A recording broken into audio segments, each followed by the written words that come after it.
juste là, nous avons tous eu, enfin j'espère, bien mangé, bien bu.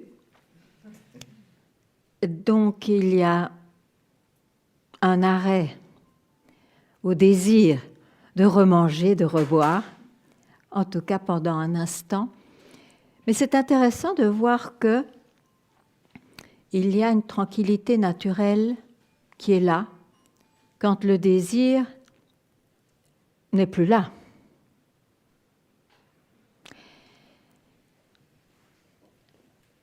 Et donc, si on ne reprend pas les vieilles habitudes de dire « Oh, je suis maintenant sans mental, sans désir », on vit naturellement, ce soi se vit naturellement.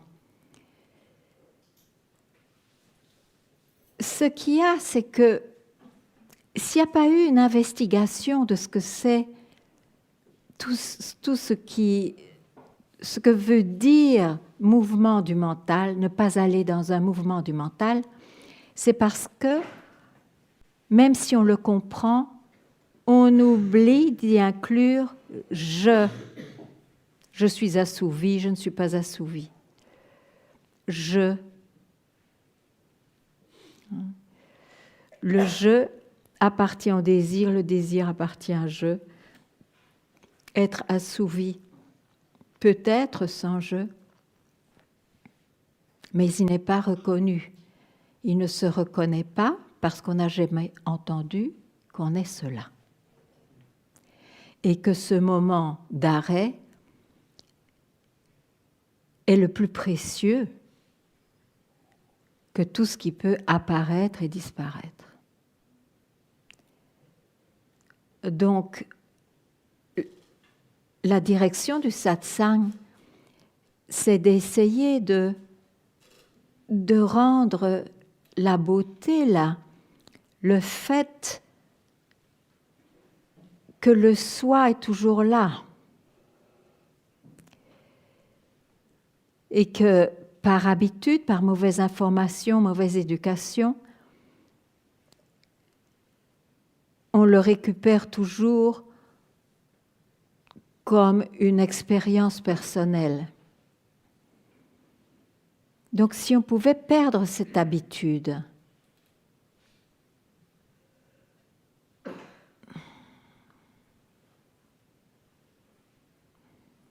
ce serait plus simple.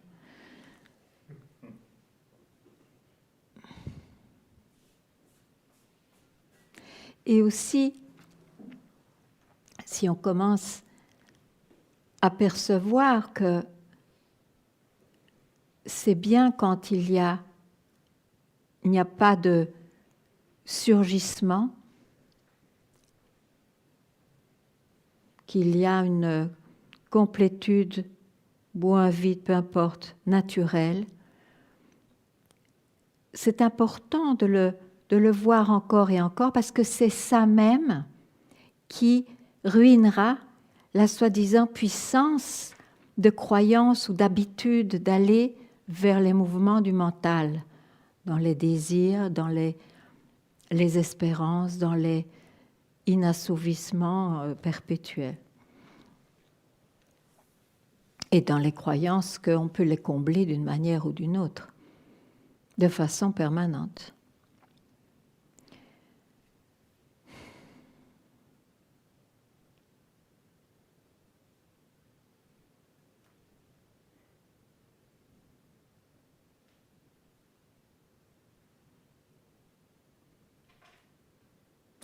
Donc, il ne s'agit pas nécessairement d'avoir une vie sans désir, sans attachement. Il s'agit de reconnaître, mais quand je dis reconnaître, c'est de se donner ce moment naturellement, qu'on peut connaître naturellement après un assouvissement de désir, par exemple, ou par la beauté d'un paysage que la nature peut offrir, par ces moments d'arrêt, reconnaître que là, je suis réellement. Et c'est sans jeu, mais c'est pour c'est pour parler que je dois dire je.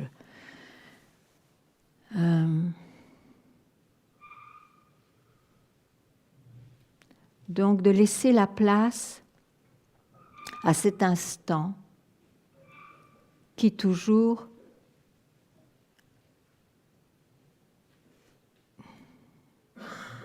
est, qui toujours est présent.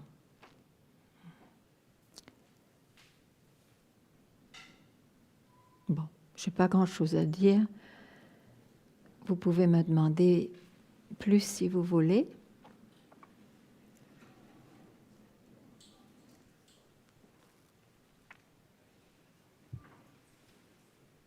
Oui, il y a un micro quelque part.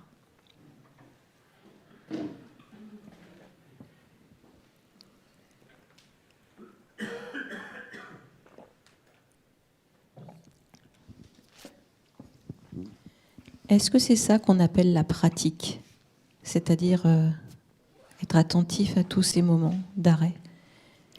On peut ne pas l'appeler la pratique, parce que la pratique en général entraîne le corps ou des exercices de méditation.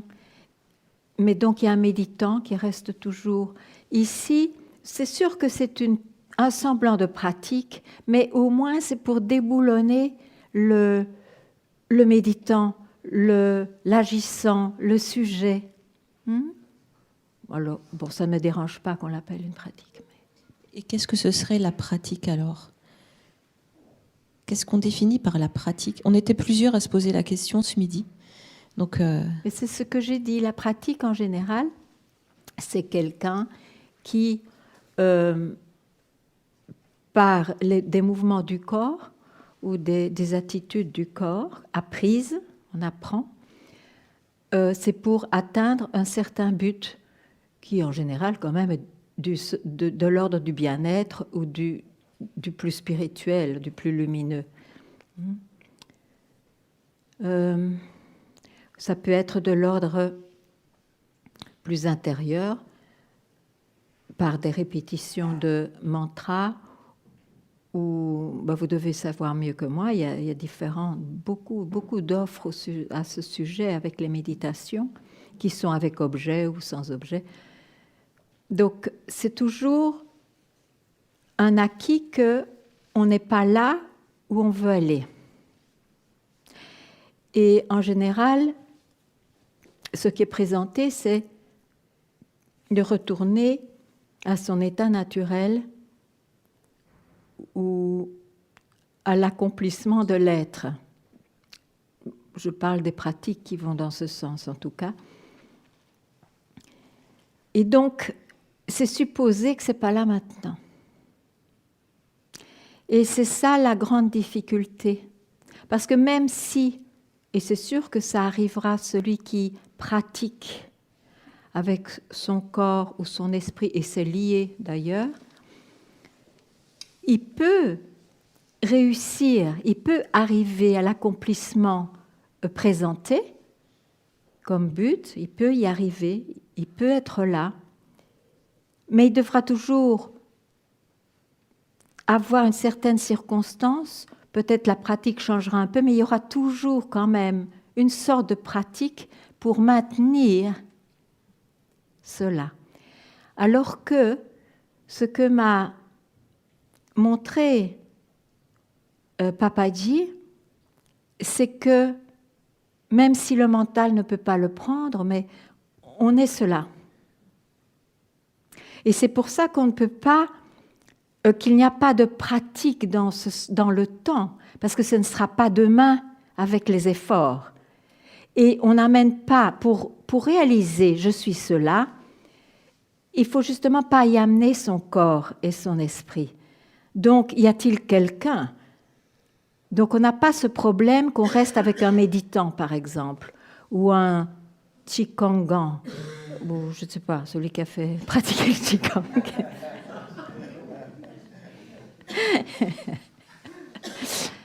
Voilà. Merci.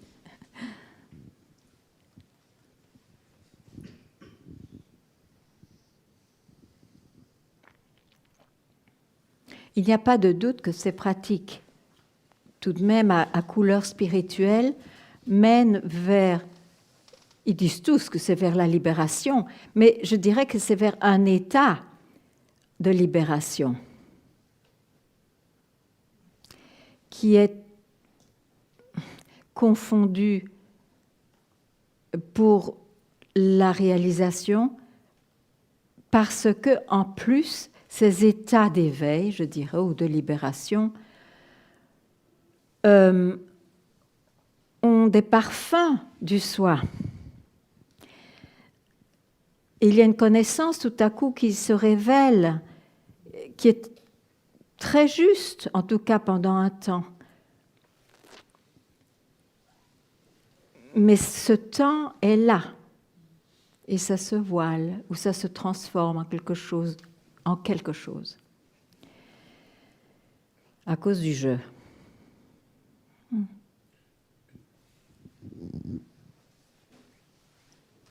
Moi, j'ai connu un yogi dont je respectais, enfin pas que moi, master respectait son maître, qui était un vrai yogi, un grand yogi, mais un yogi. Il était un yogi. Et il était un vrai yogi dans le sens que c'était pas, il n'y avait pas des petites amies ici et là ou des journaux porno en dessous de son petit tapis. C'était un vrai ascète. Et je lui ai posé la question, mais qu'est-ce que vous vivez? Il était dans la conscience cosmique. Et c'était magnifique comment il était. Et il était très lumineux. Et je dis, mais qu'est-ce que vous faites pour ça? Je voulais en savoir plus. Et il m'a dit, mais bien sûr, j'ai une vie comme ça, je pratique, je médite, j'ai une vie très simple, je médite. Donc, ils savent, ces enseignants-là savent que s'il y a trop de temps qui se passe après l'expérience, qui n'appelle pas expérience, mais cet état, disons, de libération, ça va s'estomper. Donc, ils reméditent juste avant. Et alors, il y a une espèce de croyance que c'est continu, donc permanent. Donc, c'est cela. C'est incroyable, c'est incroyable. Et d'ailleurs, voilà, c'est comme ça qu'il m'a répondu. Et je lui ai dit, mais papa dit, ce qu'il présente, ça ne doit pas être entretenu. Il dit, oui, mais c'est devenu naturel chez moi. Oui, bien sûr. Bien sûr, après des années de pratique, ça devient naturel, mais c'est tout de même le résultat de quelque chose. Vous voyez la différence?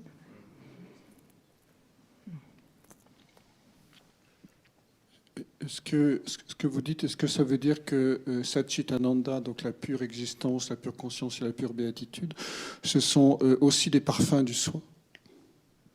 Mais si on a envie de décrire, ce sont de très beaux parfums du soi qui peuvent être pris pour ce qu'ils sont, mais ce sont des expressions pour essayer de nommer l'innommable, l'inconnu.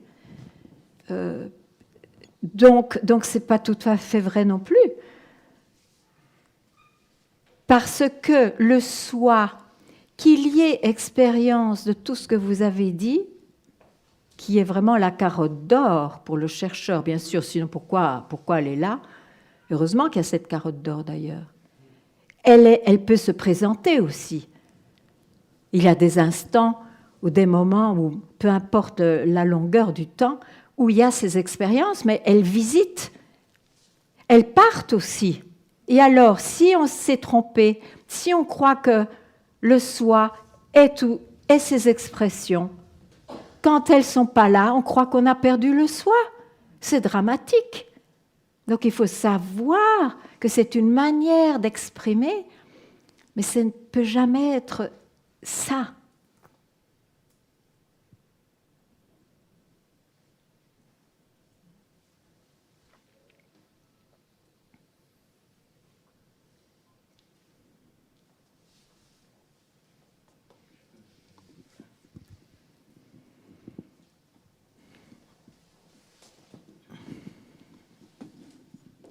Je voulais revenir un peu sur l'histoire de la pratique et par rapport aux enseignements bouddhistes, enfin du Bouddha.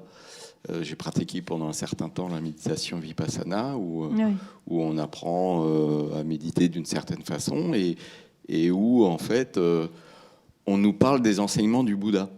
Alors est-ce qu'on nous parle, c'est pas, j'ai pas entendu le Bouddha le professer, mais il est question notamment de réincarnation, d'incarnation. Il est question d'atteindre des états comme voilà, le nirvana et d'atteindre la libération par la méditation. Donc, est-ce que ce qui est professé au nom du Bouddha, parce que lui, il n'est plus là pour en parler, mais est-ce que c'est une déformation et, comme tu le dis, quelque chose qui est entretenu, etc. Ou, enfin, voilà. Est-ce que réellement le message du Bouddha est juste ou pas par rapport à ce que tu nous... Mais Bouddha, il a laissé 2 disciples. Un s'appelait Ananda, l'autre Kashyap. Je ne sais plus qui est qui dans l'histoire que je vais raconter, mais peu importe. Il y avait ces 2 disciples et l'un des 2, je veux dire Ananda, est celui qui a gardé un message dont les mots en ont fait peu à peu une religion. Parce que quand les mots deviennent très importants, et d'ailleurs, le mot, s'il n'est pas gardé, il va être perdu, donc il y a un enseignement du dehors qui aide beaucoup de gens. Beaucoup de gens. Et Kashyap était tout aussi son disciple, qui est resté inconnu et qui disait « Tu es cela, ô Sunyata, ce que tu es vraiment est vidé de tout, et c'est au-delà du tout et du rien. »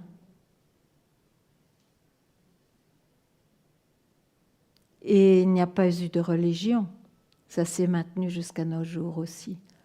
Donc les 2 se sont maintenus à nos jours et ça dépend de la demande de chacun. Et tous les 2 sont parfaits.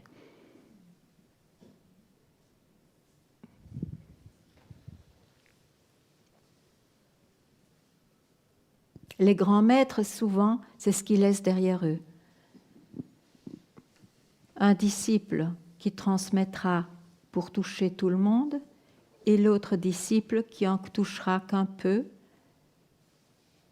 et qui sera sans doute plus direct. On n'est pas obligé de passer par la religion.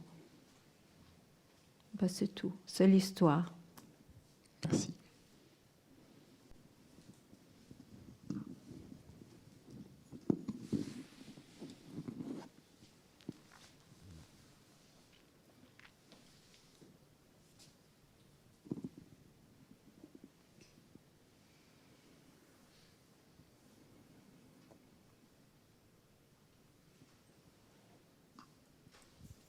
Ici. Bonjour. Bonjour. Alors moi, c'est la question de la mort physique. Je ne sais pas trop quoi faire avec ça. Ok. Et j'imagine que si je perds quelqu'un qui m'est très cher, ça va être difficile parce que, a priori, je me vis séparée. Donc je ne sais pas quoi faire avec ça. Mais de toute façon, la question de la mort, quand on la pose, on n'est pas mort, donc il vaut peut-être mieux, et elle est reliée à la question de la naissance. On ne parle pas de mort s'il n'y a pas eu de naissance. Donc, mais ce qu'on peut appréhender plus facilement, c'est suis-je né ? Alors, selon les réponses, on verra qu'on parle du corps ou d'un esprit dans un corps. Donc, on fait référence à, bien sûr que je suis né, je suis moi et pas toi, et tous les arguments qui vont avec ça. Mais justement, la grande question en satsang, c'est quel est votre visage avant d'être né ? Et ça fait sens.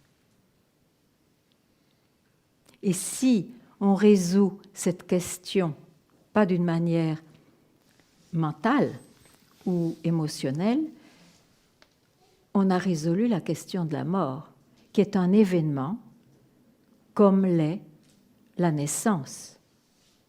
Quelque chose s'incarne, et ce quelque chose a un moment de vie et une mort. Mais suis-je ce quelque chose? Je suis ce quelque chose aussi, c'est un aspect. Mais qui suis-je? Qui suis-je? Qu'est-ce qu'ils veulent dire par mon visage avant la naissance? C'est un koan. Et un koan, ça veut dire qui suis-je? Qui suis-je vraiment? Donc ça, c'est l'objet de l'investigation du soi. C'est la direction donnée par les grands maîtres et dernièrement Ramana et Papaji, Nisargadatta, Ranjit Maharaj, leur maître Siddharameshwar Maharaj, c'était des grands maîtres. Ils n'ont pas dit autre chose. Et c'est toujours vers cela qu'ils indiquaient. C'est toujours vers cela qu'allaient leurs indications.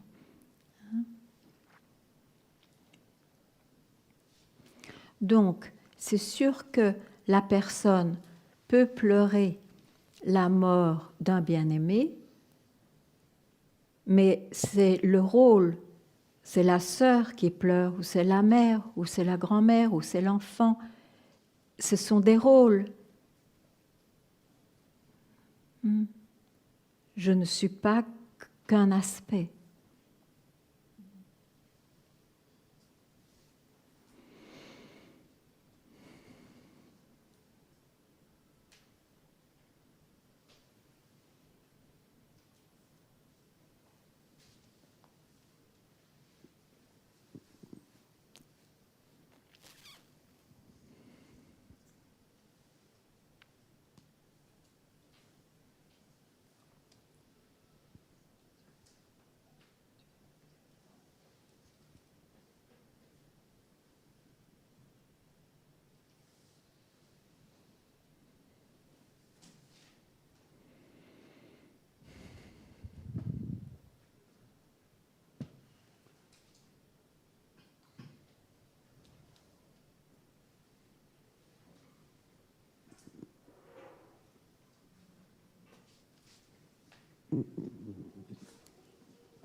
Ganga.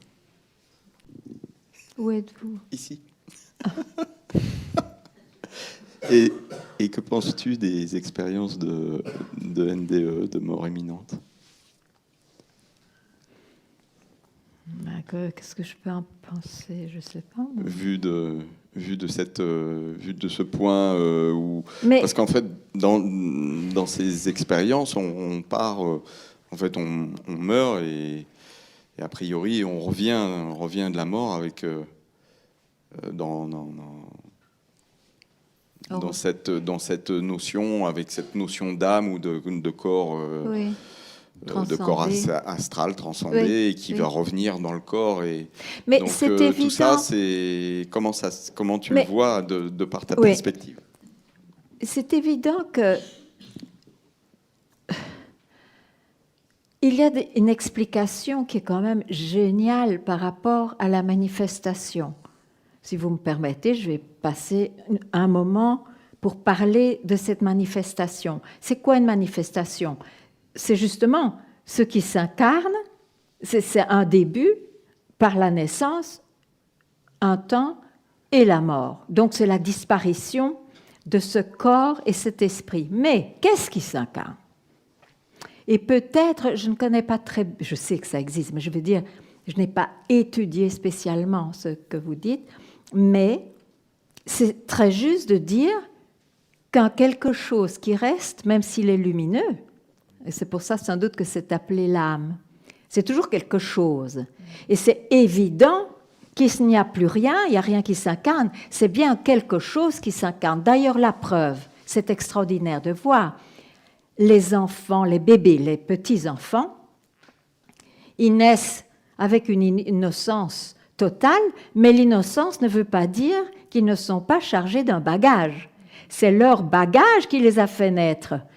C'est même, disons, un ou plusieurs, mais ne fût-ce qu'un désir inassouvi qui veut être assouvi.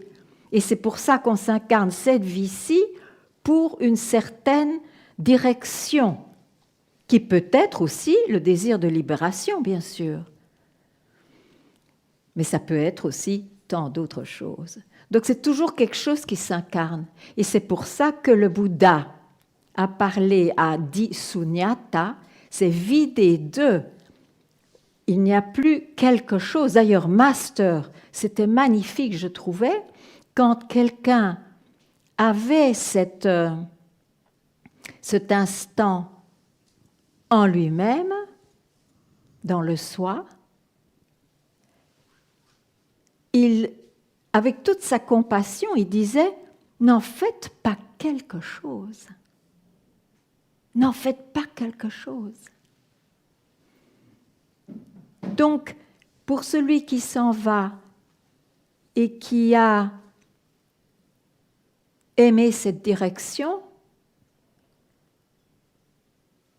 qu'il est honoré dans sa vie ou même en fin de vie, peu importe, on peut comprendre pourquoi on parle alors de non-incarnation. C'est la fin des cycles des incarnations. En fait, pour reprendre le sujet essentiel, le soi ne s'incarne jamais. Voilà. Tout cela se passe dans ce rêve qui se passe parce qu'il y a le soi. Mais il est de nature du soi, ou si on n'est pas, si on cherche encore le soi, on dira il est de nature non réelle, c'est une illusion. Mais c'est pour pouvoir enseigner, diriger. C'est une façon impeccable, je dois dire, de donner une direction, où en réalité il n'y a pas de direction à avoir, mais puisqu'on ne le croit pas. C'est ça.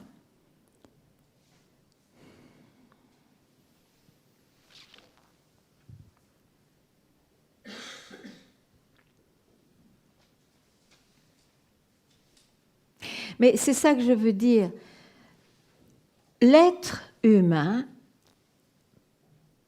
peut avoir, même dans n'importe quelle circonstance, une expérience d'éveil, ou en tout cas une expérience lumineuse. Ce qu'il y a, c'est s'il n'y a pas eu, je parle en général, il y a toujours des exceptions, mais l'investigation du soi, ça veut dire avoir pu démystifier c'est quoi ces mouvements et avoir vu que ce n'est qu'une expression du soi, après l'expérience de luminosité, disons, de lumière, quand autre chose se représente, on va la gripper, parce qu'on n'a pas vu que c'était pas réel. Et je crois qu'il faut vraiment pouvoir entendre cela. Parce que, du coup, ça met fin à ce soi-disant va-et-vient. Hein, qui est le drame du chercheur, des vieux chercheurs. On peut être jeune et un vieux chercheur, mais je veux dire...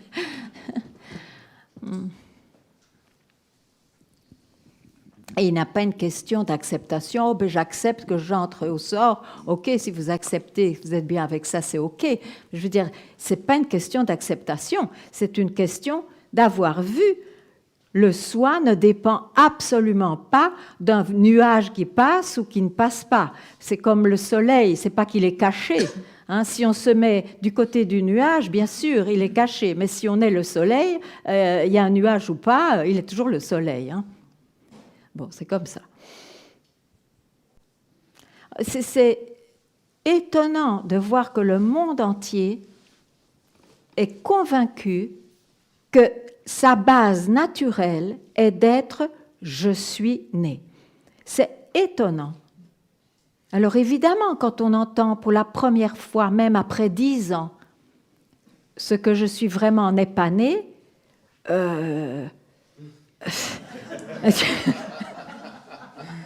on hésite encore.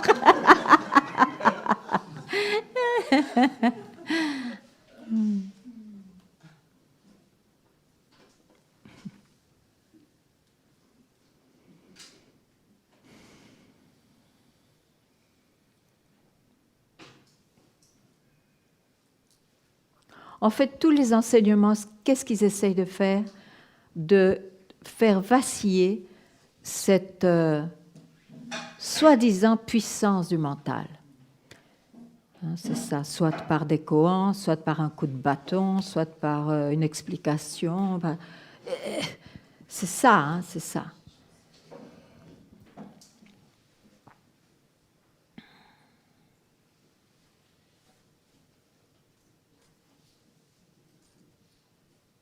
Et quelle grâce le jour où il y a un crack. Parce que quand il y a un crack ou un verre dans la pomme, on peut être sûr qu'il y aura un deuxième crack. Vous m'entendez, je veux dire, être sans le temps.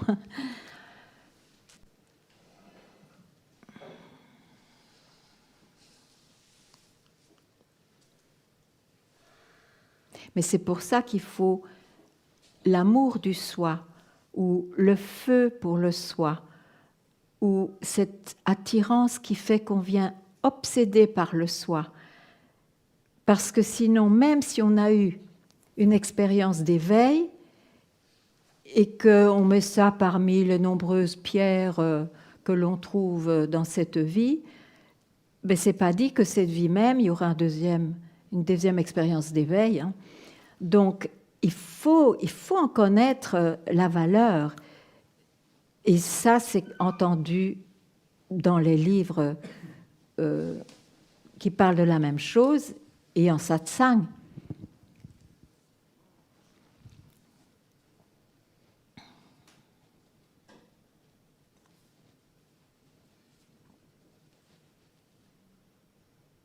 Ça peut se passer autrement aussi. Ça peut se passer en vivant près d'un maître, même s'il ne parle pas beaucoup.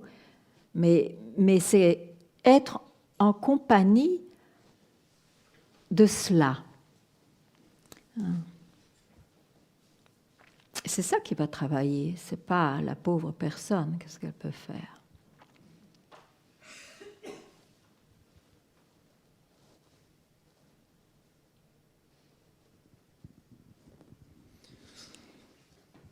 Bonjour. Bonjour.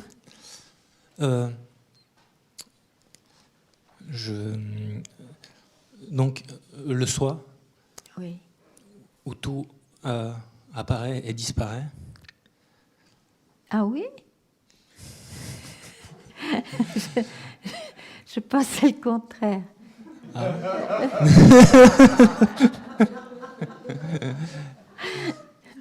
Vous êtes sûr?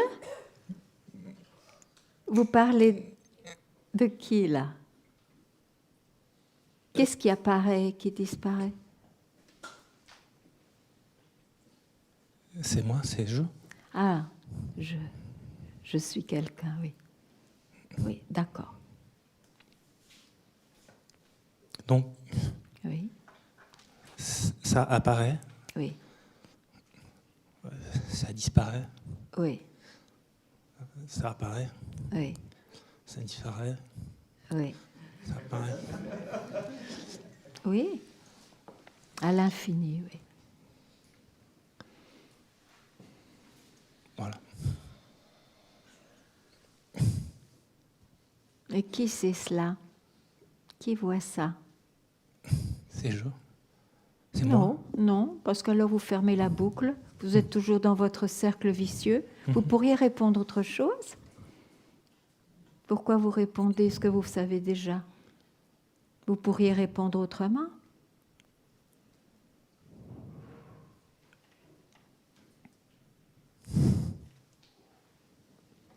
Et ça n'apparaît ni ne disparaît jamais.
Bonjour. Bonjour.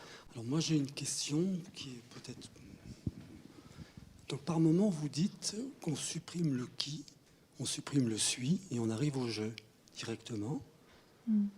Et puis par d'autres moments vous dites qui suis-je. Et je crois que Ramana Maharshi aussi à certaines personnes quand il le questionnait que dois-je faire, il répondait à certains qui suis-je et à d'autres je directement. Est-ce que vous avez une différence, enfin une petite explication pour moi par rapport à ça? Non, ça dépend du moment et à qui c'est demandé. En fait, ça indique la même chose. Mhm. Oui. C'est le même endroit qui n'est pas un endroit. Oui. C'est la même chose. Merci. Là, j'aurais aussi, pas une question, mais une requête. Oui.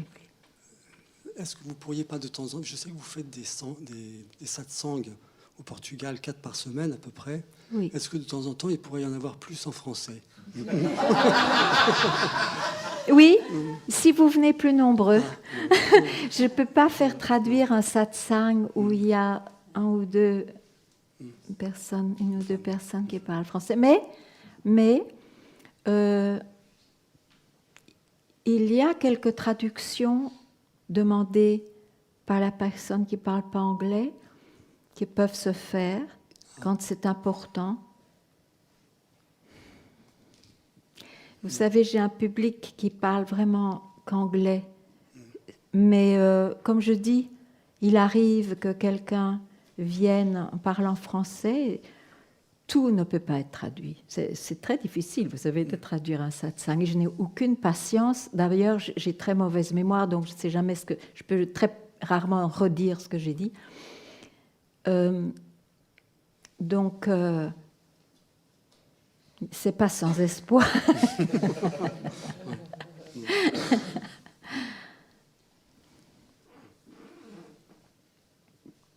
Mais je dois vous dire que je viens plus en France pour que vous ayez un peu plus de satsang en français.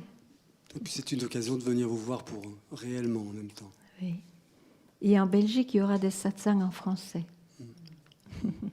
Enfin, dans une certaine partie de la Belgique.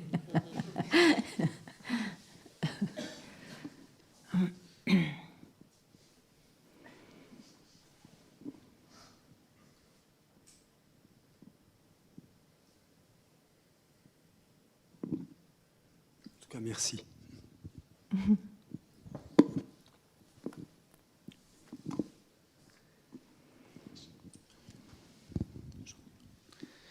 Oui, ce serait à propos de ce feu qui est évoqué de temps en temps par vous, parfois par d'autres. Ça pose question. Moi, j'ai plein de... Je pourrais penser que je l'ai, par exemple. Je lis souvent, je viens à ces satsangs, à d'autres.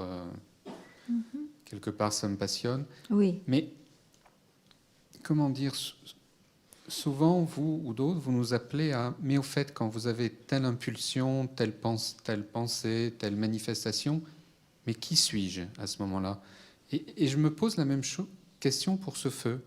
Pour plein de trucs. Moi aussi, je pourrais dire, par exemple, que j'ai peur de la mort. Et quand je m'interroge, mais qui c'est ce jeu qui a peur de la mort? Mais c'est ça le feu. Tout ça disparaît. Oui, c'est ça le feu. C'est d'avoir cette urgence spontanée de sagesse qui n'a plus envie d'aller là-dedans, qui a assez entendu, assez vu, assez compris. Parce qu'à un moment donné, qu'est-ce qu'il faut comprendre de plus? Mais il faut le faire. Donc, c'est appliquer ce feu, appliquer cette sagesse. Il faut avoir du feu pour ça. Vous ne trouvez pas? Si, bien sûr. J'avoue, hein, mon réflexe quand je vous entends dire, tiens, il faut ce feu qui... J'aurais envie de vous dire, ah oui, et on fait comment pour l'attiser, ce feu? Comment on fait pour qu'il brûle plus, quoi? Mais il faut se rendre compte que sinon, on va encore tourner. Ou bien naître et mourir. C'est comme on veut, mais... Il y a bien un jour où on va se dire, ça suffit. Ça suffit. Basse. Ou alors, Est-ce qu'on a la chance ou pas d'avoir ce feu, basta, rien d'autre, ou est-ce qu'on peut l'entretenir?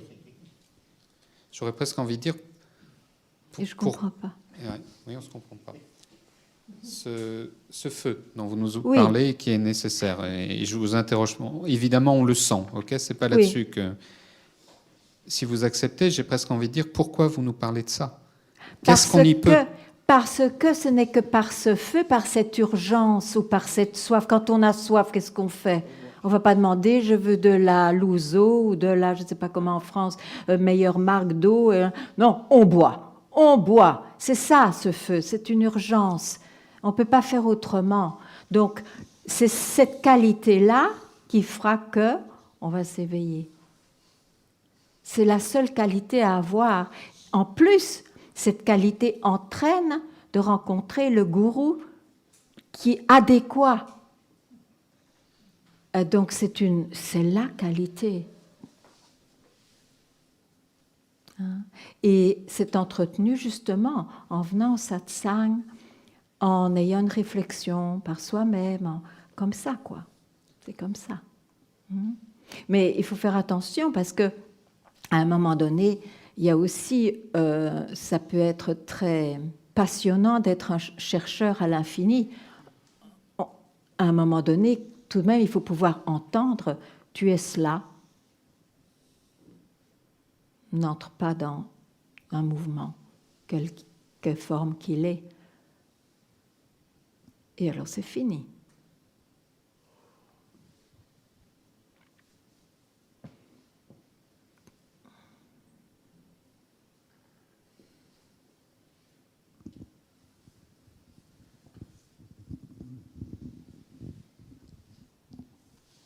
Je rebondis sur ce désir ardent. Oui. Donc, on peut l'accompagner aussi peut-être de gratitude, de dire merci à ce qui nous arrive. C'est inévitable. Je ne peux pas dissocier la gratitude, la dévotion. Tous les ingrédients sont bons. Bon, c'est peut-être pour dire un mot micro, je suis content.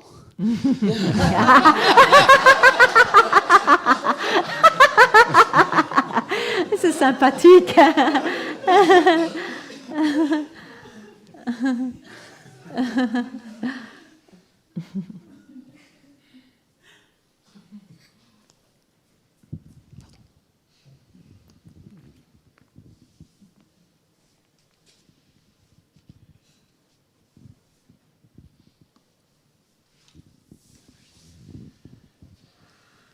Bonjour. Ganga. J'ai une question, j'ai du mal à la poser. Ça parle d'ennui. Et plus je vais vers ce que tu pointes, plus j'essaye d'aller vers ce que tu pointes, et plus l'ennui grossit. Oui. Ça, c'est un truc, c'est comme ceux qui méditent, ils s'endorment. Oui. C'est un piège. Oui. C'est un piège. Ça passera, mais c'est un piège. Il faut continuer. Donc tu le vois. Tu vois tout ce que tu vois, tu n'es pas. L'ennui non plus. Non. Ok. Merci.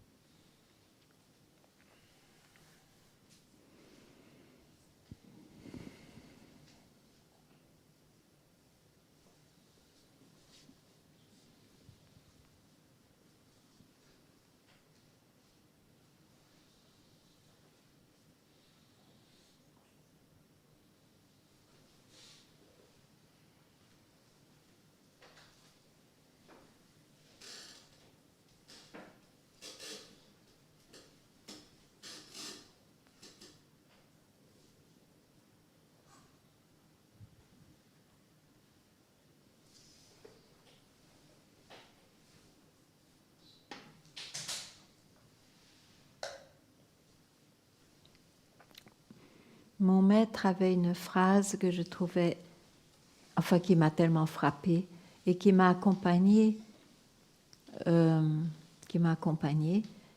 C'était, je vous l'ai dit en anglais d'abord, parce que je l'ai entendu en anglais, don't land anywhere. N'atterrissez nulle part. Et justement, c'est applicable ici. Atterrir, ça veut dire s'arrêter, se fixer sur quelque chose, que ce soit un ressenti, un sens, une connaissance, une non-connaissance. La nuit noire des mystiques, n'atterrissez pas quelque part. C'est extraordinaire. C'est une flèche que l'on peut toujours garder avec soi.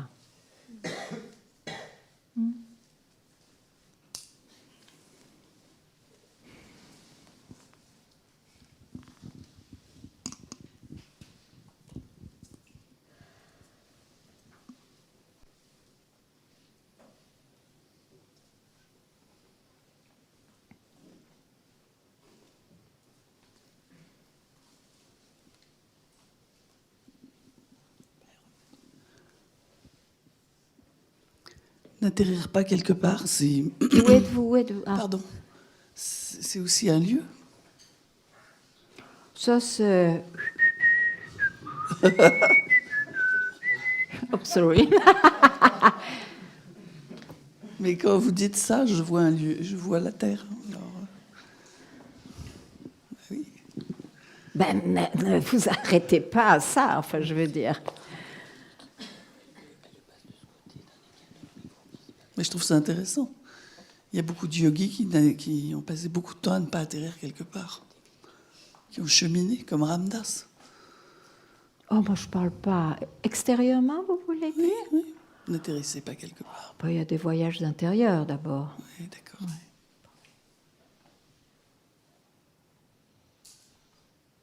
Il y a des pèlerinages extérieurs. OK. Puis il y a des pèlerinages intérieurs. Et puis il n'y en a plus.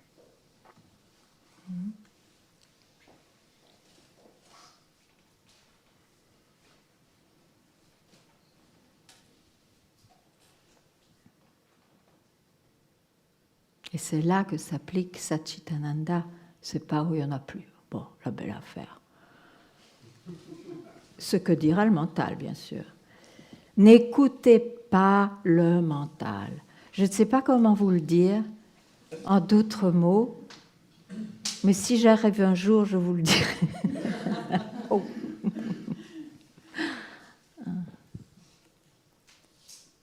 Mais je comprends que ce soit difficile à comprendre, à saisir. Moi-même, j'étais assez sourde, étant pourtant au bon endroit pour l'entendre. Mais c'est extraordinairement libérateur.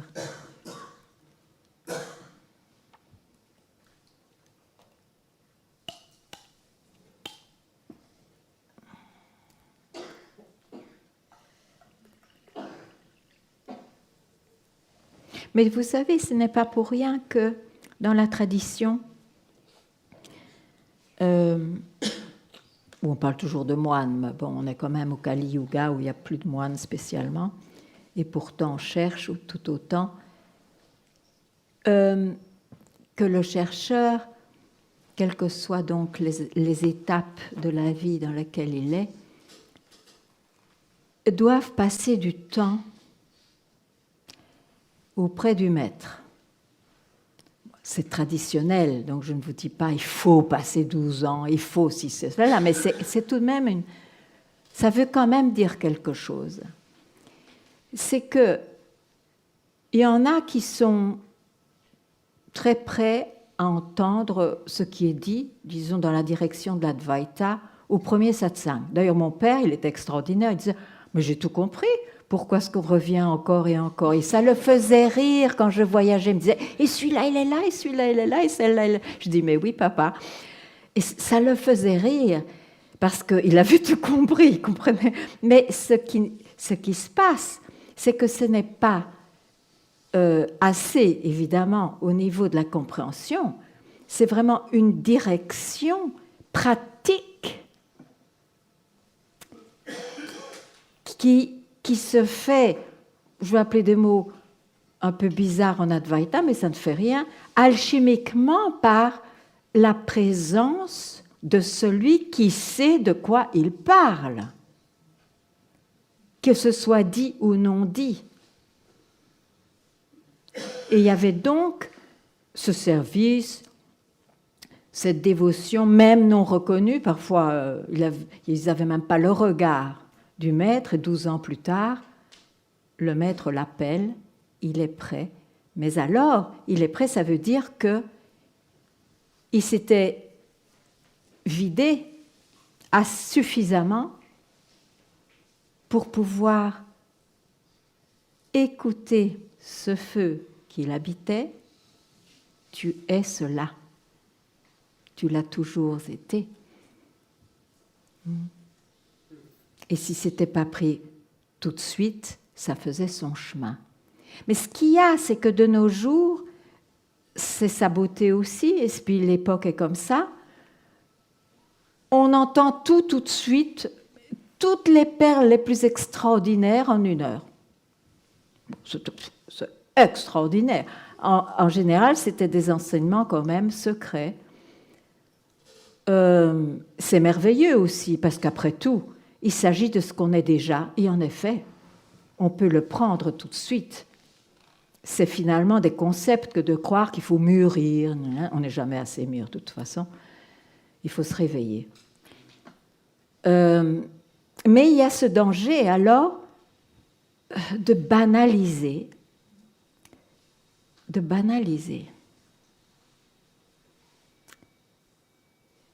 Et j'espère que ça ne va pas vous habiter. Ben voilà, c'est le souhait du début du satsang. Je vous souhaite de ne rien banaliser.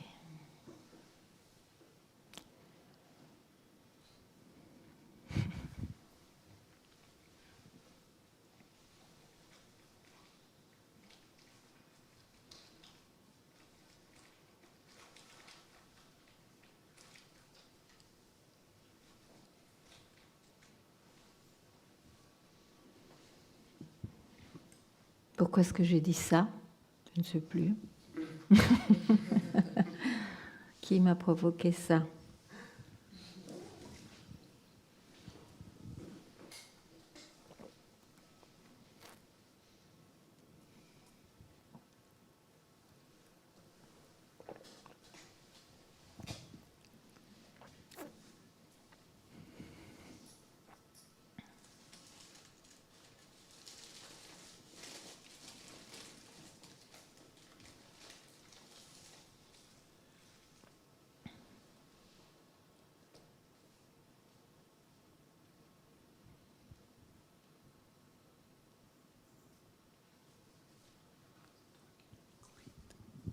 Oui.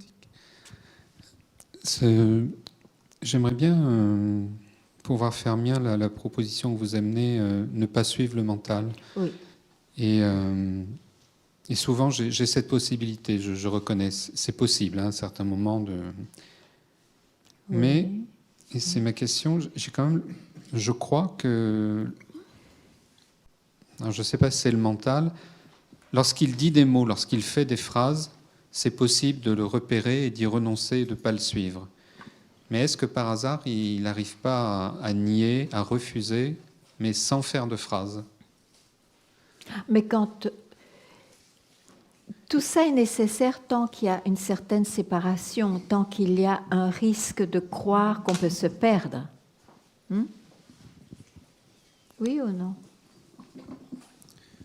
Sinon, pourquoi est-ce qu'il y a ce petit processus? Pourquoi est-ce qu'il y a ça? C'est quand il y a encore une ombre de quelqu'un qui voudrait ne plus se perdre. Oui. Oui, ben vous restez encore plus tranquille que cela. Ah. Oui. Je prends aussi la proposition rester tranquille et je sens qu'il y a une difficulté. Je sens que je ne suis pas tranquille. Il y a quelque chose qui n'est pas tranquille. Oui, mais j'y peux rien. Vous voyez ce que je veux dire? Il y a quelque chose qui n'est pas... Mais oui, mais qui dit ça? Je m'excuse de toujours revenir, mais c'est important. Qui dit ça? Qui fait référence à quoi? Il y a quelque chose qui n'est pas tranquille. Ok, ça peut être indéfini. On dirait que c'est comme ça. Oui. On ne peut pas donner la raison ou l'objet. Oui. Mais il y a un ressenti qui est là. Oui. Et pourquoi ce ressenti de quelqu'un devient tout à coup réel? Quand on dit reste tranquille, ne va pas dans un surgissement. Et ça, c'est un surgissement quand même. Ah. Ben oui. Oui, d'accord, mais c'est beaucoup plus dur parce que tout d'un coup, c'est pas un surgissement qui fait des phrases. Ça peut se repérer. Mais c'est un surgissement qui met une ambiance pas nette. Ce n'est ni un concept, ce n'est ni un sens, et ce n'est ni un ressenti. Ici, c'est de l'ordre du ressenti, qui est très intime. C'est très intime. C'est vrai que ça ne me viendrait pas à l'idée d'appeler ça le mental. Oui, je sais que c'est peut-être un peu malheureux, mais j'ai envie d'un peu simplifier. Okay. Parce que de toute façon, c'est dans le même panier. Alors, si vous avez un meilleur mot, j'aimerais bien. Non, j'avais une question, parce que je ne sais pas quoi en faire. C'est-à-dire, autant j'arrive à ne pas suivre le mental quand il fait des phrases. Oui. C'est possible. Oui, mais il faut inclure le ressenti. Autant, parce que ça appartient de toute façon à quelqu'un. C'est le quelqu'un qui est le problème. C'est parce que le concept et le ressenti, ok, c'est un problème parce qu'on ajoute un vêtement, mais tout de même, c'est ce jeu qui est toujours là. Tant qu'il y aura l'ombre d'un jeu pris pour réel, je vous assure qu'il y aura un petit problème ou un très gros problème. Mais il y a quelque chose qui ne va pas. Mais je vous crois sur ça. Oui. Et surtout d'ailleurs, mais sur ça en particulier. Oui, mais donc parce qu'il y a quand même quelque chose qui est super étonnant. Là, on passe ensemble 2 heures. Oui. Et ce que vous proposez est quand même assez clair. Enfin, je le reçois avec plaisir. Et puis je crois qu'on est nombreux. Oui. Donc c'est possible d'aller dans la voie que vous proposez. Il y a des moments, c'est tout à fait possible d'être avec la question qui suis-je. Oui. C'est possible de sentir ce qui s'évanouit dans cette question. Il y a la proposition de rester tranquille. C'est possible de l'accueillir. Et pourtant, il y a quelque chose qui ne va pas. Alors quoi? Comment ça se fait? Mais c'est parce que vos mots ne sont pas tout à fait justes. C'est possible de l'accueillir. Mais non, d'une pipe, non. Restez tranquille, je m'adresse, même si c'est déjà l'ombre d'un jeu. Hein, je m'adresse au jeu et je dis reste tranquille. Ça veut dire va là où tu n'existes plus. Donc si tu dis d'accueillir, c'est je qui accueille, mais alors tu peux être sûr qu'il y aura un moment où tu accueilles moins. Mais c'est ça, la magie, la nature de ce que j'appelle le mental. Il est duel, il présentera du lumineux et du obscur. Et on ne peut pas en sortir là. Là, on est sans espoir et sans aide.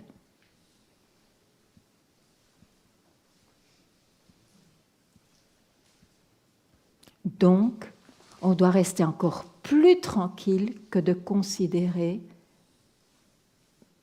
ce que vous proposez, ce que vous dites. Okay.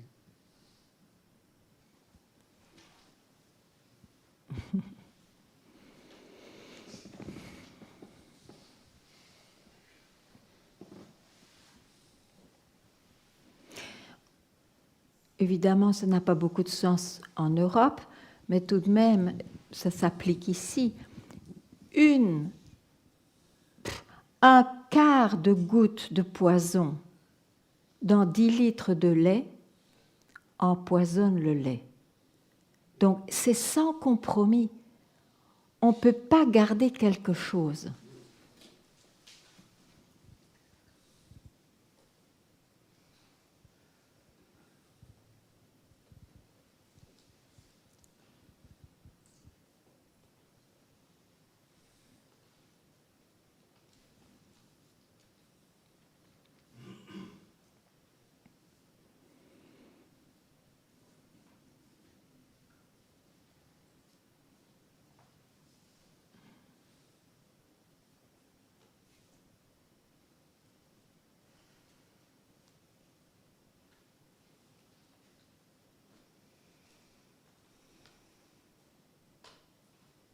Et à partir de là, il faut écouter la voix de la sagesse qui est « Oh, il me semble que je suis identifié, j'étais peu importe loin », mais c'est une habitude, ce sont les habitudes qui apparaissent.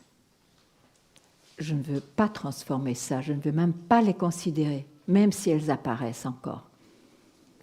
C'est cette force-là, cette radicalité-là qui s'installe, qui est le fait naturel de la réalisation.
Oui.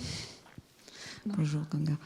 Ce matin, vous avez dit une phrase qui tourne dans mon mental, qui est rester tranquille avant même l'expérience de la disparition.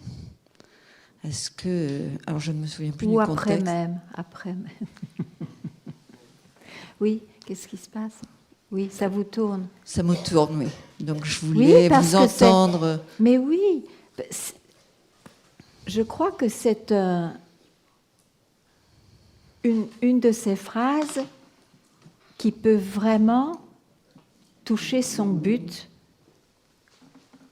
si elle est prise. Parce que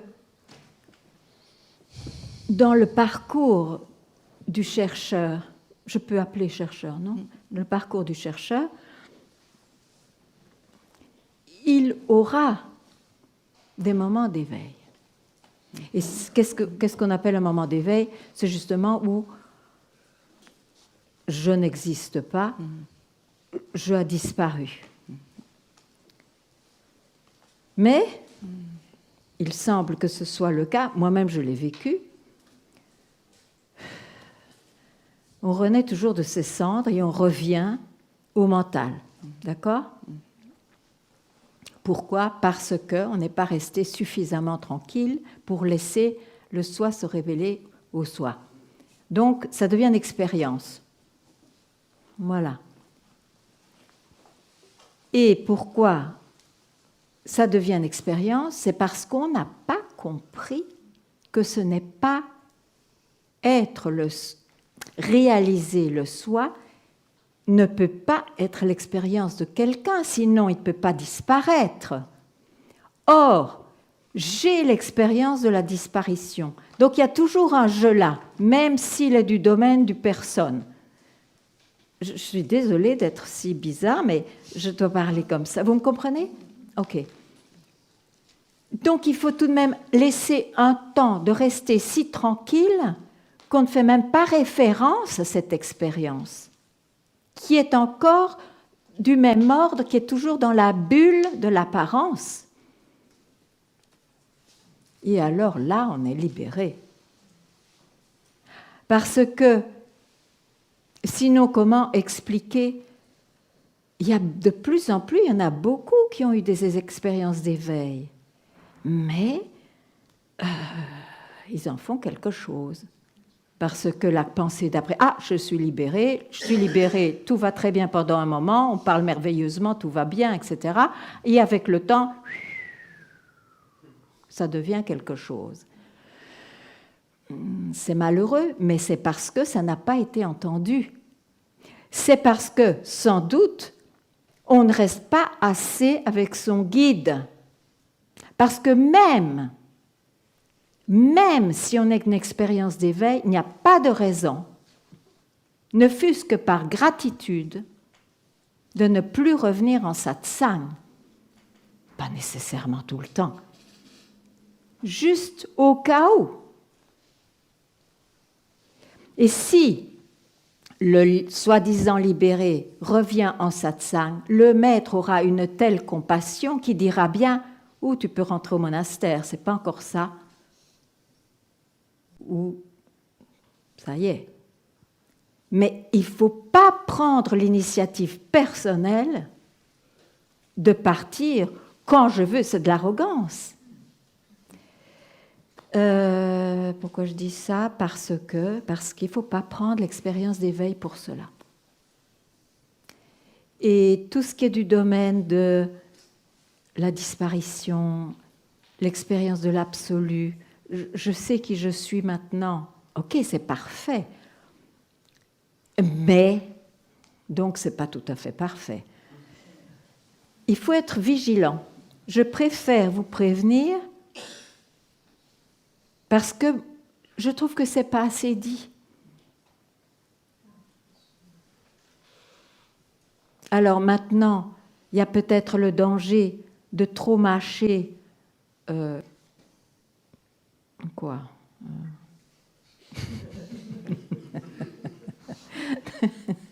je ne peux pas le digérer, mais je peux le mâcher. Non, je veux dire par là que je donne peut-être trop d'informations. Mais ces informations, prenez-les comme ça me concerne. Je suis là, donc je serai vigilant. C'est ça, je ne veux pas vous donner plus d'informations qu'il ne faut.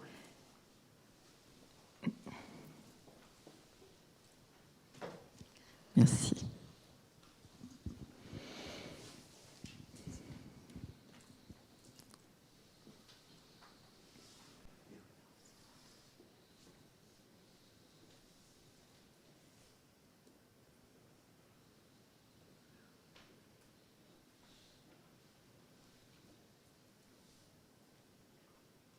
En fait, quand je vois la gratitude infinie que j'ai pour mon maître, c'est justement bien celle-là, de ne pas avoir finalement confondu une expérience de l'éveil pour cela.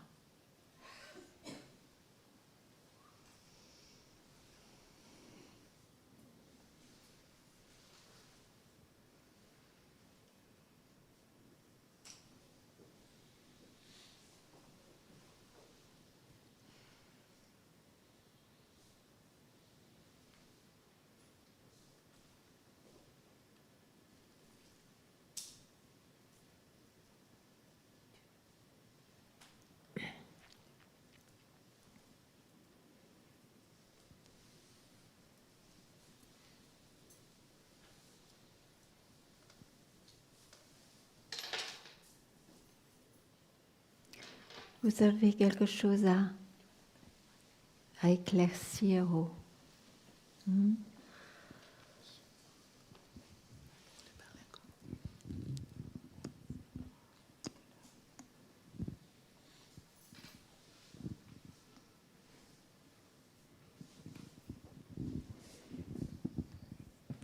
C'est juste une remarque. Lorsque vous disiez tout à l'heure « aller jusqu'où vous n'existez plus ça me donne le tournis. Ben, il ne faut pas s'arrêter au tournis.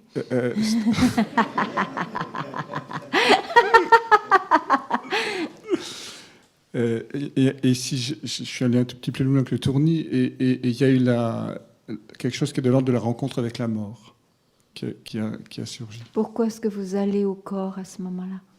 Pourquoi est-ce que vous allez à la pensée du corps? Non, je ne parle pas de la mort du corps. Je parle de la mort, quelque chose qui est de l'ordre de l'angoisse de la mort, de l'angoisse de mort en réalité. Ok, de la disparition. De la disparition. Oui, mais c'est tout de même quelque chose. Oui, quelque chose qui apparaît. Il ne faut pas s'arrêter là.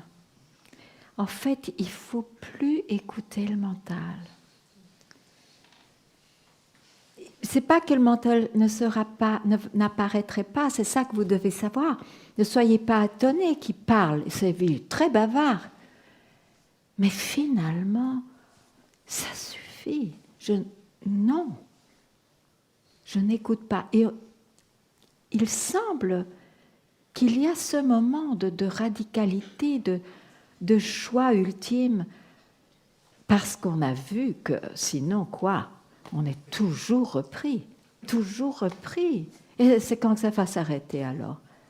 Mais ce n'est que quand on aura tellement bien compris, et ce sera même plus que la compréhension, on le fera. Non, je n'écoute plus, plus jamais.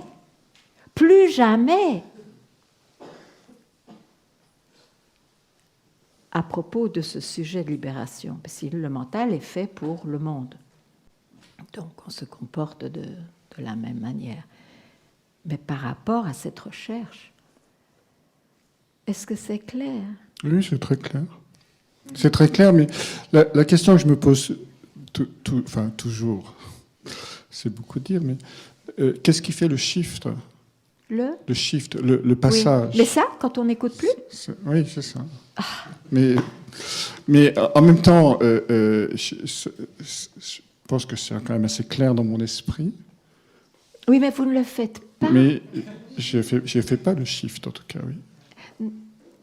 Oui, mais pour dire plus simplement, vous écoutez encore votre mental. Quand il dit « mais », c'est intéressant parce que ça a rapport à l'illumination ou à ma libération, mais là, c'est plus vrai. C'était vrai à un moment donné, vous aviez besoin d'un mental qui comprenne la direction de ce que c'est en fait, mais là, il devient un obstacle. Il ne faut pas l'amener avec soi. Sinon, il n'y a pas de shift, il n'y a pas de déclic, il n'y a pas de réveil à soi. C'est impossible. Parce que travailler avec le mental, c'est travailler avec le mental. C'est aller dans la multiplicité. Mais qu'on veut justement quitter, ne plus souffrir de cela. En voyant bien que derrière le terme mental, vous mettez à la fois sensation, sens et pensée. Je mets tout, oui. Comment est-ce qu'on pourrait dire en français ce complexe de... Mais enfin bon, ça fait rien. Oui.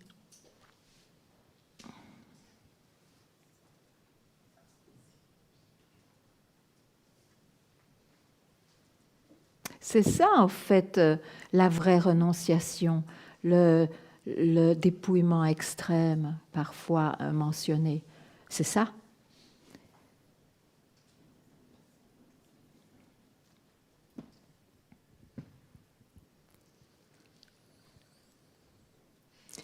La proposition tuer cela, ça permet de faire ce shift, de basculer dans... Voilà, là, il n'y a plus de questions en fait. Oui. Il n'y a plus de situation d'ailleurs où s'accrocher. Dans ce que tu as dit hier, il y a quelque chose qui m'a beaucoup interpellée. Tu as parlé d'arbres qu'on cherchait à dépouiller et je me suis retrouvée là-dedans, quoi. Voilà, essayer d'enlever, alors que... Mais c'est tellement facile de se tromper là-dedans. Mais c'est pour ça qu'il faut entendre de plus en plus tu es cela. Oui. Tu n'es pas un arbre dépouillé. Oui. Voilà. Et juste s'arrêter là. Enfin, tu es cela et... Mais essaye de t'arrêter ailleurs. Y a-t-il un ailleurs? Et ça me renvoie, enfin, ça devrait peut-être pas renvoyer, parce que ça reste une référence, mais à l'enfant qui, finalement, qui sait, qui a toujours su, en fait. Alors, c'est peut-être c'est difficile à dire, une autre conception du dépouillement, mais j'ai l'impression que, avant de me charger avec des choses, j'ai vécu ou je vis toujours avec quelque chose en moi qui sait, qui a toujours su que Oui. j'étais cela, quoi. Oui, en fait. oui, les enfants peuvent avoir cette expérience.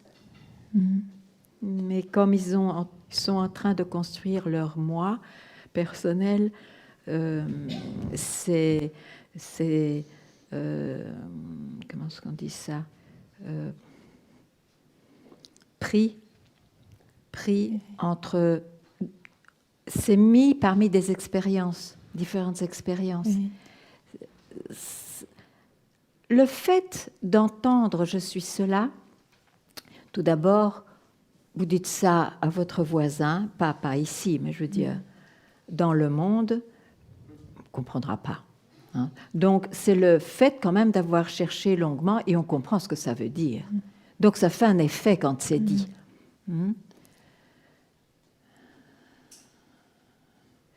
ne peut pas dire ça à quelqu'un qui ne cherche pas dans ce sens. Ça ne voudrait rien dire. Mais tout le monde connaît ces moments, ces plages de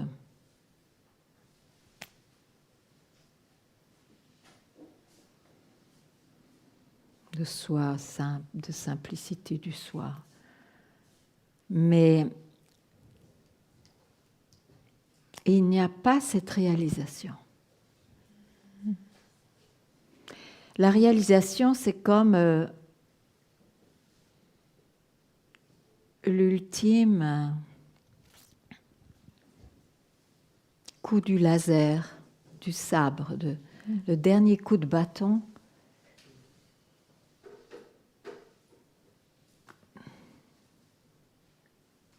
Voilà. Il y a réalisation, mais ce n'est pas pris pour l'événement de la réalisation.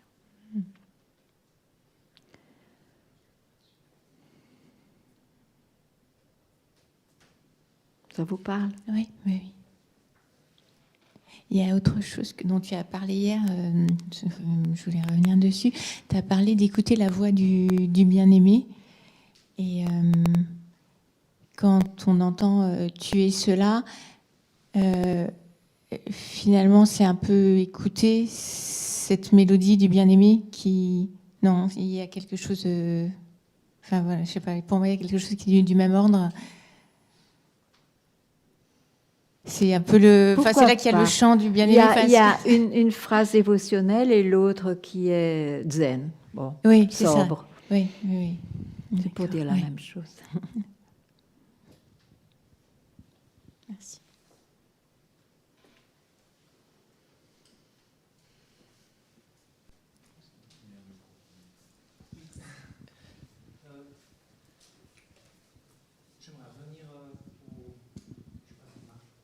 Non. J'aimerais revenir au feu, si c'est possible. Est-ce que finalement, évidemment, je veux dire un concept, mais est-ce que ce ne serait pas une révolution permanente? Ce serait merveilleux si c'était une révolution permanente.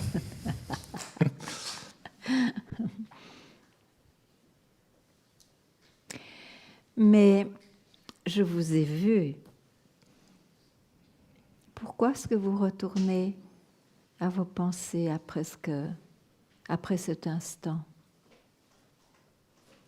Vous pouvez, mais au moins sachez que ce n'est qu'une pensée. Oui. C'était bien plus important l'instant d'avant,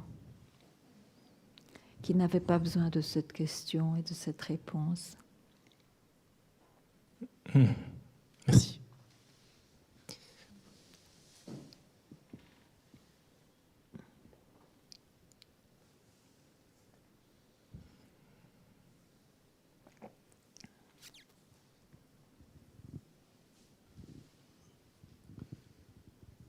Oui, c'est pas vraiment une question, mais je ne sais pas si ça pourrait nous être utile. Oui, c'est de comprendre ce qui te manquait avant, puisque tu avais un énorme feu. Enfin, ce qu'on lit dans la bio est assez impressionnant. Et tu as été très proche de ton maître de façon unique. Oui. Et pourtant, ça ne s'est pas passé pendant longtemps. Et donc, qu'est-ce qui manquait, en fait? Je ne sais pas si ça peut nous aider. Mais vous allez être éberlués d'entendre ce que je vais vous dire. Je n'ai jamais saisi jusqu'à la fin, donc jusqu'à la fin de mon parcours, qu'il s'agissait du jeu. J'élaguais.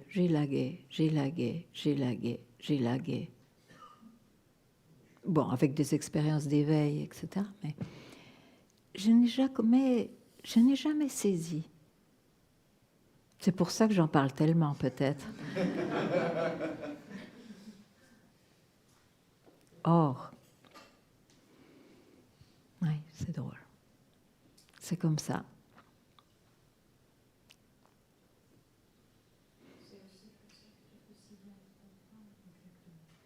Oui, probablement. J'ai eu cette chance de tourner dans tous les sens.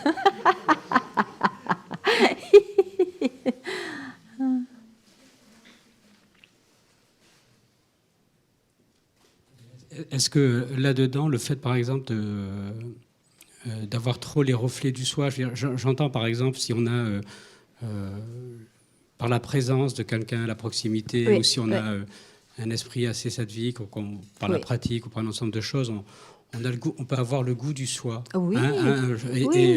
Est-ce que ça, c'est pas un empêchement aussi qui empêche de questionner réellement? Je vais dire que c'est une grâce, parce que si on n'a pas le goût du soi, le feu peut s'éteindre. Je veux dire, c'est parce que quand on a le goût du soi, on voit que c'est ça. Il faut aller là. Il y a pas, c'est mieux que tout. Donc c'est une grâce. Mais si il faut tout de même être près d'un maître pour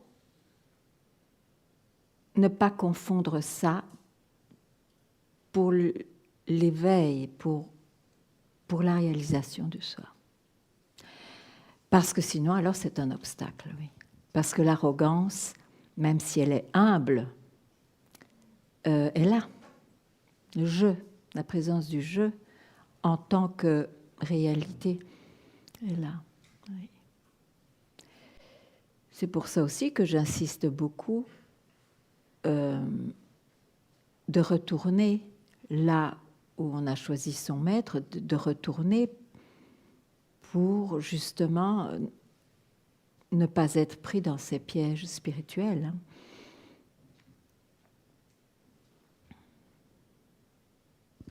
Mais des fois, ce que j'entendais aussi, c'est que des fois la présence même d'un être réalisé peut donner cette grâce du soi en fait naturellement, et ça peut faire oublier, se poser complètement la question. C'est ce que je me demandais aussi des fois. C'est par rapport à... je sais pas si... Je ne sais pas.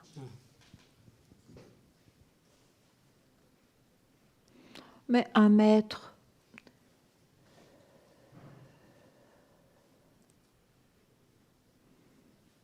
il fera tout pour que le chercheur voit qu'il est déjà réalisé, n'est-ce pas? C'est pas la faute du maître si on prend du temps. C'est le chercheur qui s'installe quelque part, même quand il n'en est pas conscient, hein, c'est certain. Mais bon, c'est bien pour ça qu'il ne faut pas quitter le maître. Enfin, c'est mon expérience et je ne peux parler que de ça. J'y crois comme fer, moi, qu'il faut rencontrer quelqu'un qui vit ce dont il parle et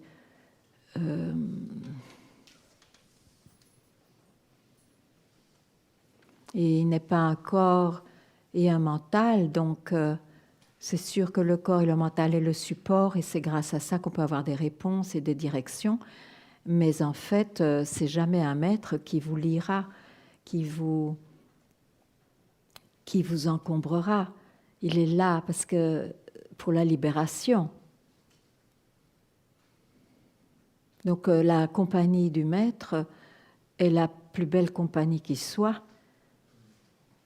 C'est le disciple qui est aveugle et sourd.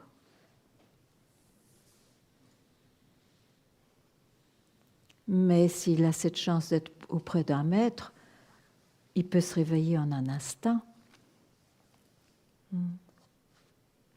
Mais moi, je sais que je parle toujours du jeu du feu, je sais. Je n'ai pas grand-chose d'autre à dire parce que j'ai vu, pourtant, je peux le dire, j'avais du feu. Mais on peut aussi être un chercheur avec du feu. Mais finalement, c'est l'urgence.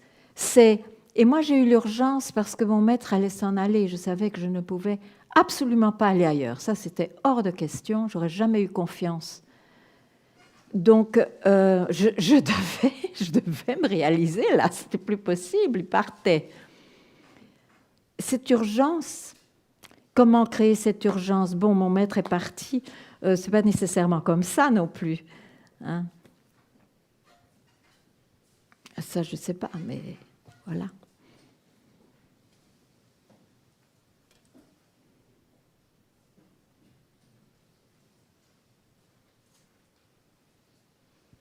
Merci.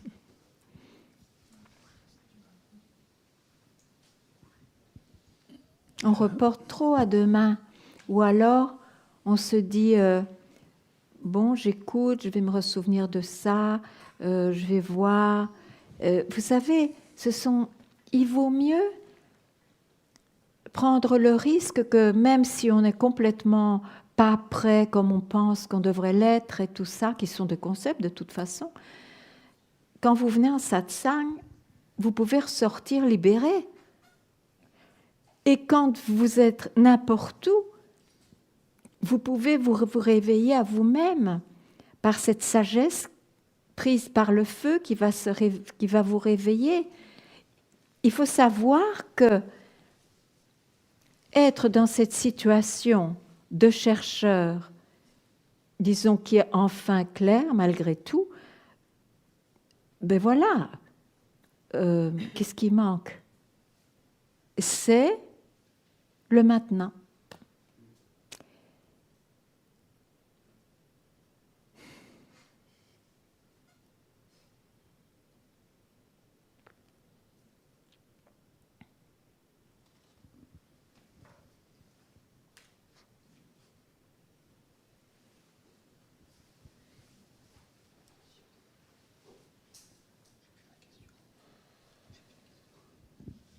Et ça défie le mental parce que le mental est du temps.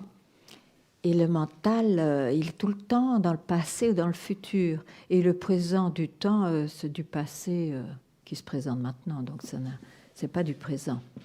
Donc, le mental, il perd complètement, il ne comprend pas. Il ne comprend pas ce que ça veut dire maintenant.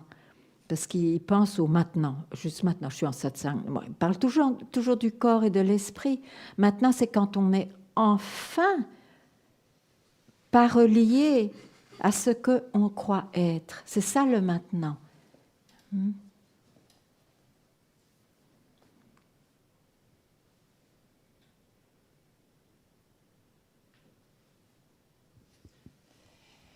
De quelle nature est le témoin qui voit tout ce spectacle mental et émotionnel?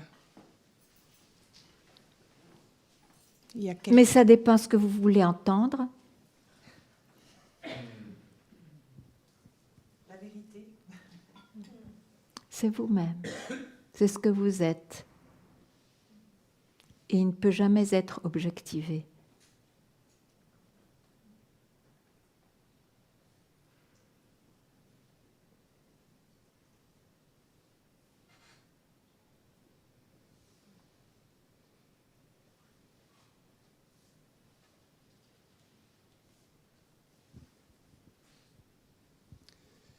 Je reviens par rapport, quand on n'est pas au pied du maître, donc pratiquer, faire des pratiques spirituelles, voilà, méditation, ça peut peut-être permettre aussi de, ce que je ressens, de garder justement ce feu, oui, bien sûr. de le réalimenter, de mettre du bois, quoi, finalement. Mais c'est sûr qu'il faut dédier du temps à cela. On dédie bien du temps à prendre une tasse de café avec des amis, à ceci, cela. Il faut donner du temps à cela. Ça devient sa vie. Et s'asseoir, rester tranquille, sans pour cela devenir un méditant qui va être le meilleur des méditants. Donc, simplement s'asseoir, sans objet, bien sûr, c'est tout à fait recommandé. Mais ça peut être 1 minute, 5 minutes, un peu plus. Toute la vie, non? Oui, mais le corps n'aime pas ça. Il va vouloir bouger. Ouais. Il ne faut pas non plus. Il ne faut pas que ce soit une attitude corporelle ou mentale. C'est... Bon, ce l'est en apparence. Mais même si le corps a besoin de bouger, on peut faire aussi des pratiques, justement. peut-être physiques, dans un état d'abandon. Voilà, mais c'est ça que je dis. Sans ça chercher peut quoi être que ce n'importe soit, comment. Et Oui, acquérir oui. quelque chose. Mais oui, mais c'est ça que je dis. Voilà. Oui. D'ailleurs, mon maître, pour ça, il était un maître de toute façon, mais je voulais dire qu'il essayait, c'est pas qu'il essayait, le fait de vivre près de lui montrait tellement qu'il y a des moments où on s'assied, bien sûr, il y a des moments qui semblent de la vie ordinaire, des choses simples de la vie ordinaire, et pourtant il n'y avait pas de distinction. Il montrait bien qu'il n'y avait pas ces distinctions. C'est ça qui était extraordinaire dans ce qui transparaissait de sa compagnie. Parce que finalement, avant de le connaître, je méditais comme tout le monde médite, mais alors il y a cette séparation, ça devient difficile. Je médite, je suis plus dans le vrai, et puis bon, je ne médite plus, puis je remédite. Ces séparations, ces différences sont fausses en réalité, mais c'est parce qu'on est encore dans le fait des comparaisons, des attitudes, des états du faire. On est encore un acteur. Donc il faut s'asseoir sans être celui qui s'assied. C'est ça, c'est le fait de penser, de s'asseoir. Déjà, il y a une action. Mais ça peut aussi. Alors que méditer, ça peut être dans la vie quotidienne. Ouais. Il faut en faire sa vie. Il faut en faire sa vie. Oui.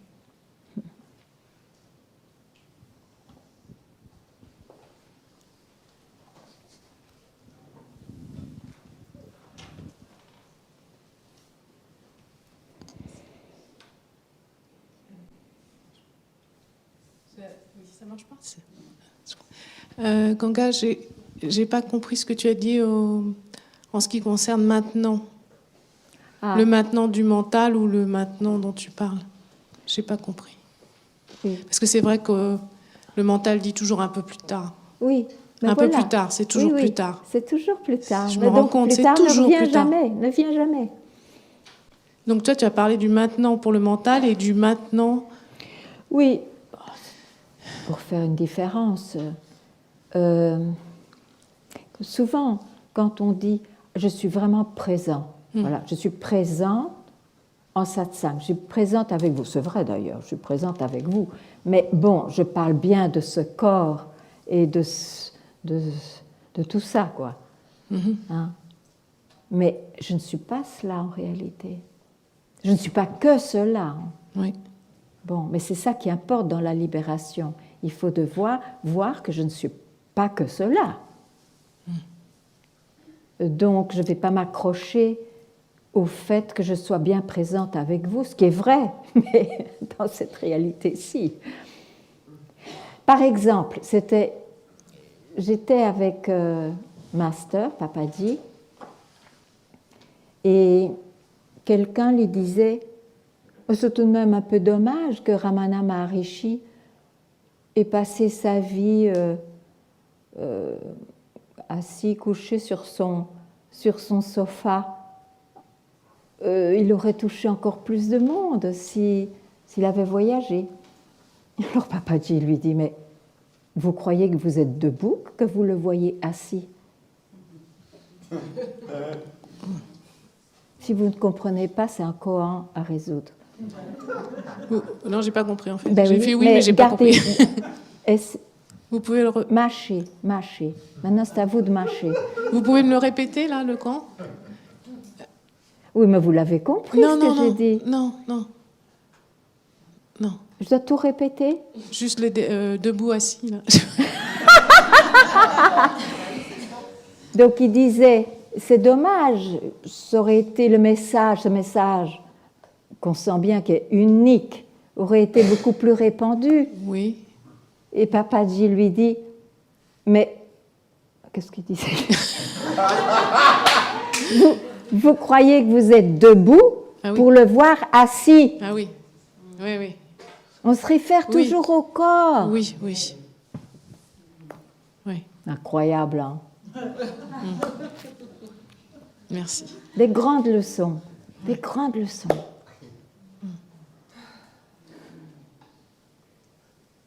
Oui, j'ai compris. Oui, mais ça veut dire, j'ai compris. Mais donc, voilà, je vais voir ce que moi je fais avec ça. Oui. Bon, ça reste pas au niveau de l'histoire quand même. Non. Bon.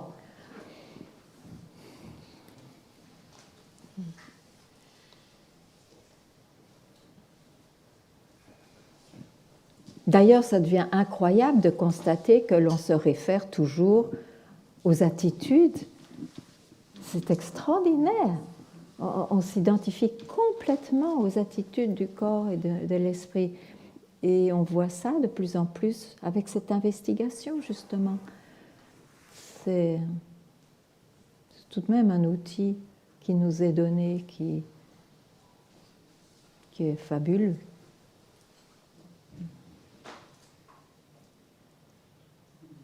Mais Papadji était sauvage, donc il nous lançait ça au moment où on était le moins près possible. On était... Bah. C'était formidable.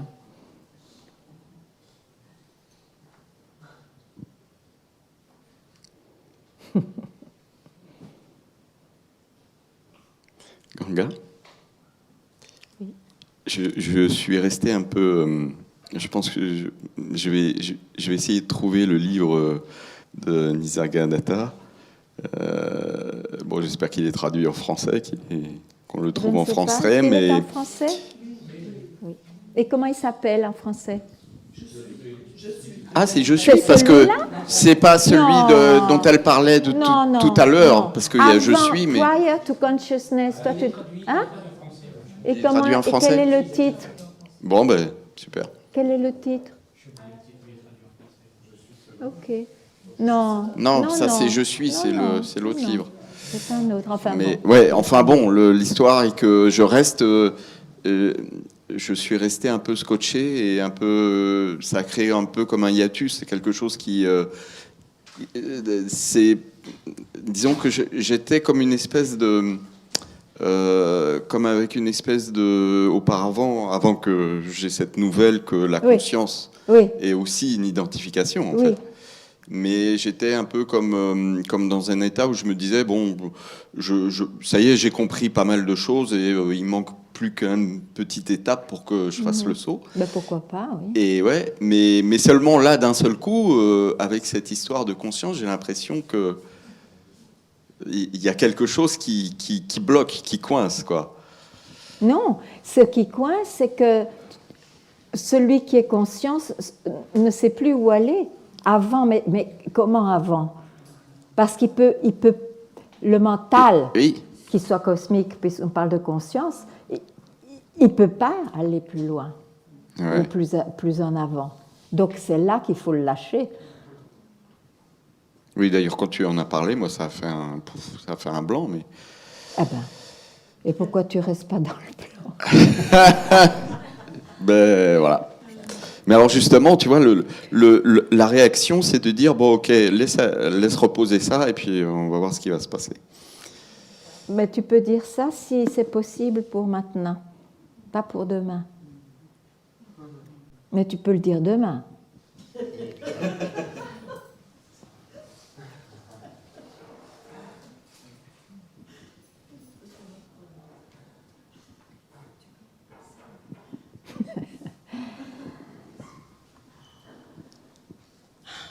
J'ai une question, mais on attend, oui.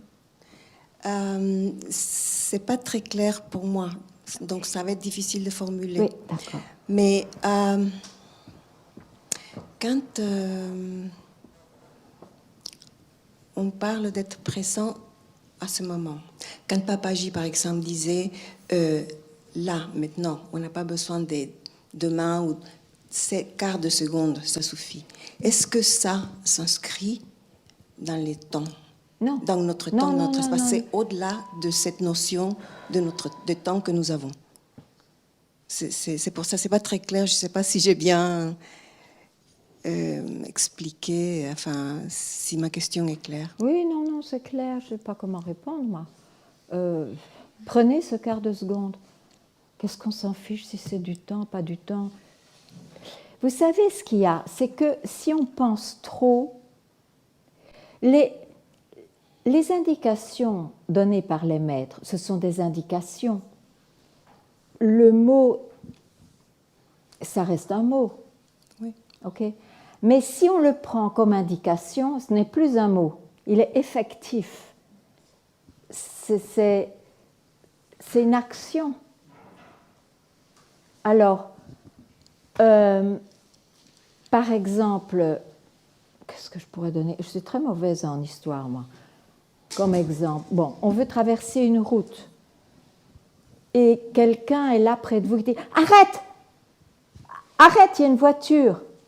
Est-ce qu'on va se poser la question si c'est du mental, pas du mental? On s'arrête, c'est oui, tout.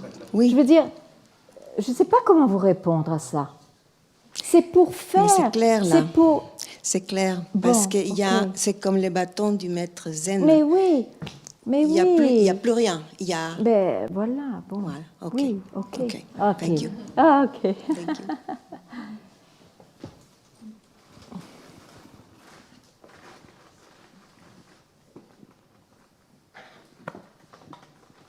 T'es sûr? T'es sûr que c'est pas pour toi?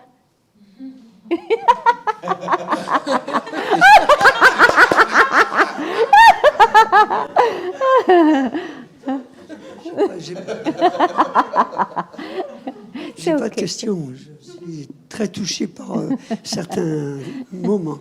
C'est tout. C'est ok. Je suis. Tu t'amuses. Je suis comme joueuse. Bon. Joue. Okay. Et ça me touche. Mais je sais.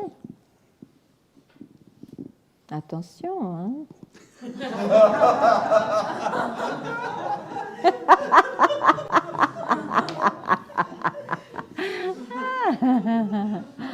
Et c'est la bonne direction.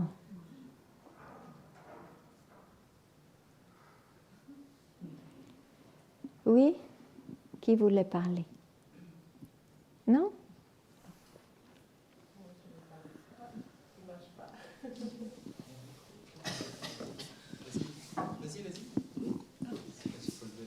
J'en ai deux maintenant. Oui. Moi aussi, je suis très touchée par ce qui se partage et votre rire joyeux qui est très... qui résonne, enfin, disons que c'est partagé, quoi. Et donc, je me sens vraiment bien parce que, je sais pas... j'ai pas envie d'expliquer pourquoi. Mais en même temps, je me dis, bon, alors, je vais reprendre le Qigong.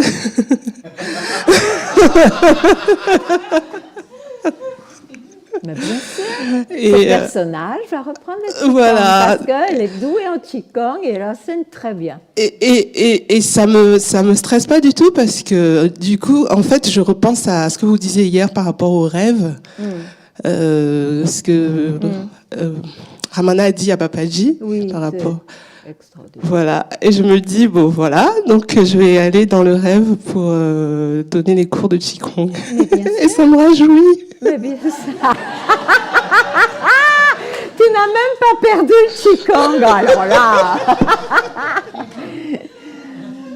Mais tu as peut-être perdu la réalité du jeu.